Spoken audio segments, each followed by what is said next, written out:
प्यारे बच्चों, आज हम कोण एवं कोण के प्रकारों का अध्ययन करेंगे। सबसे पहले हम कोण की परिभाषा को समझेंगे। दो किरणों के बीच झुकाव को कोण कहते हैं।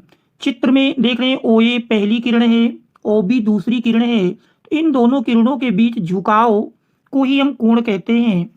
और किरण ओ ए और ओ बी को कोण की भुजाएं और बिंदु ओ को कोण का शीर्ष कहते हैं। कोण को जैसा कि चित्रानुसार दर्शाया गया है, कोण ए ओ बी के रूप में दर्शाएंगे या संक्षिप्त में कोण ओ ही लिख देंगे। इसके बाद हम कोण के प्रकार में सबसे पहले हम शून्य कोण को परिभाषित करेंगे। तो देख रहे हैं, शून्य कोण में वह कोण जिसकी माप शून्य अंश होती है उसे शून्य कोण कहते हैं। चित्र में देख रहे हैं, ओ ए और ओ बी दोनों किरणें समपाती हैं, अर्थात एक दूसरे के ऊपर स्थित हैं। ऐसी स्थिति में दोनों किरणों के बीच का झुकाव 0 अंश होगा। तो कह सकते हैं कि शून्य कोण में किरण ओ ए तथा ओ बी समपाती होती हैं। इसके बाद न्यून कोण का अध्ययन करेंगे। न्यून कोण एक्यूट एंगल, तो वह कोण जिसकी माप 0 अंश से अधिक और 90 अंश से कम होती है उसे न्यून कोण कहते हैं। जैसे उदाहरण के रूप में 10 अंश, 20 अंश, 35 अंश, 50 अंश, 70 अंश, 71 अंश, 72 अंश एंड सो ऑन। इसी प्रकार से ये न्यून कोण हैं। इसके बाद फिर हम समकोण को परिभाषित करेंगे। समकोण राइट एंगल, वह कोण जिसकी माप 90 अंश होती है उसे समकोण कहते हैं। अथवा दूसरी भाषा में कह सकते हैं, जिस कोण की माप 90 अंश होती है अथवा 90 अंश के कोण को समकोण कहते हैं। चित्र में देख रहे हैं, कोण ए ओ बी समकोण है।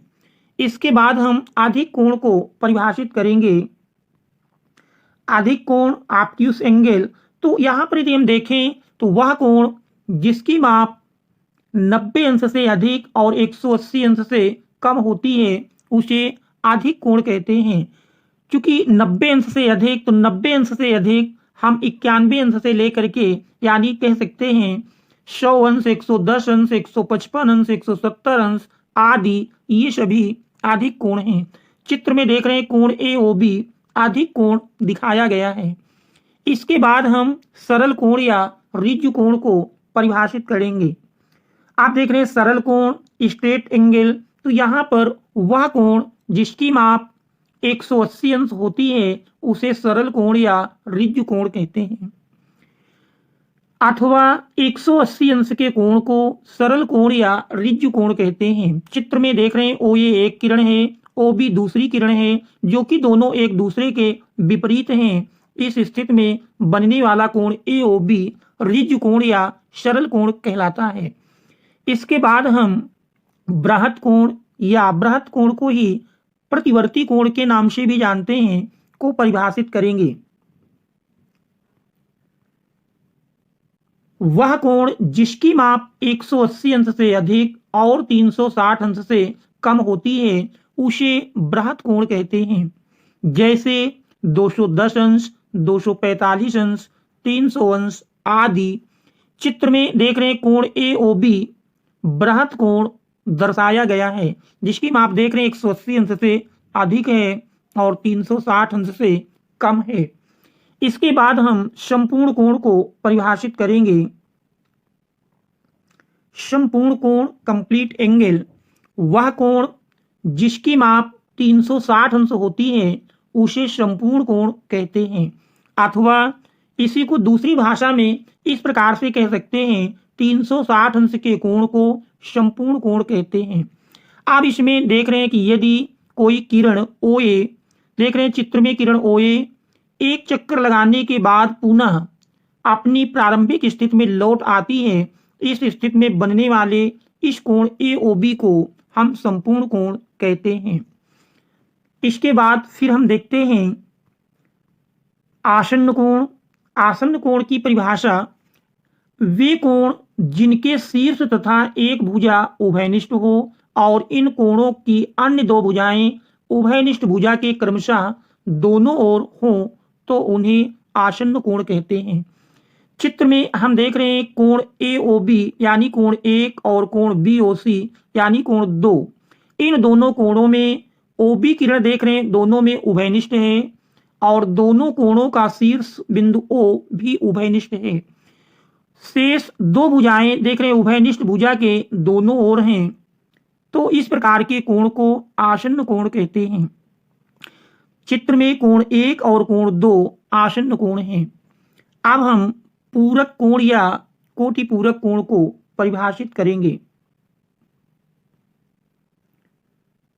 कोटि पूरक कोण कंप्लीमेंट्री एंगल्स, जब दो कोणों का योगफल 90 अंश होता है तो वे एक दूसरे के कोटि पूरक कोण या पूरक कोण कहलाते हैं।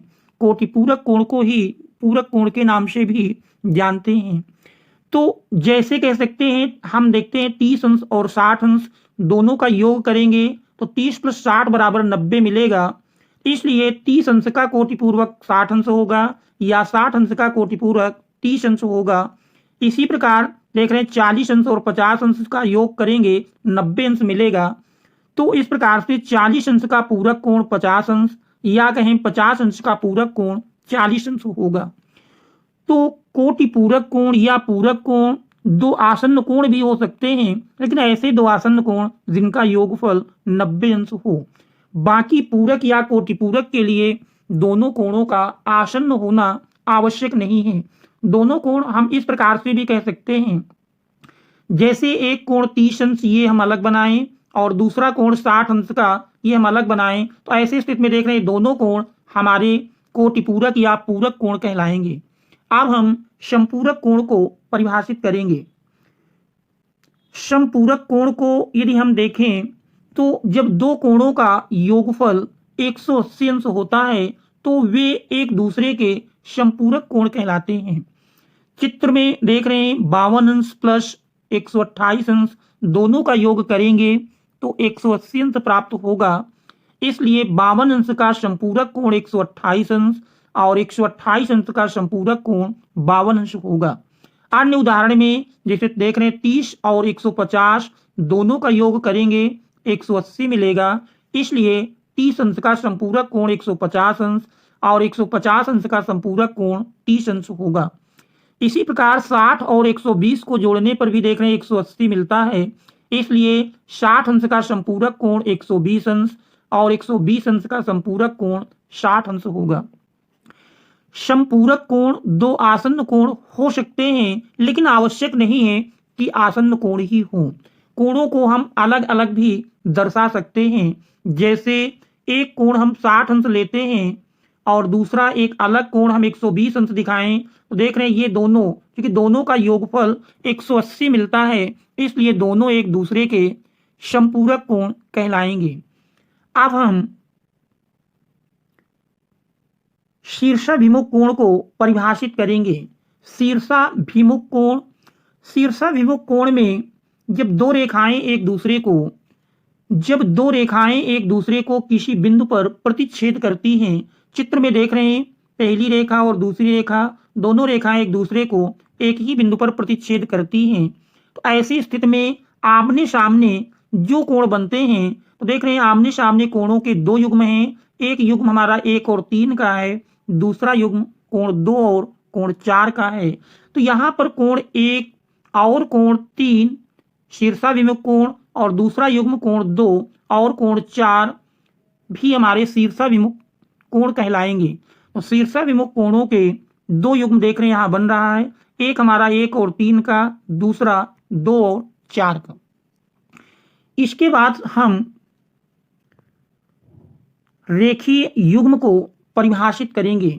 रेखीय युग्म, यदि एक किरण एक रेखा पर खड़ी हो तो इस प्रकार बने दो आसन्न कोणों का योग 180 अंश होता है।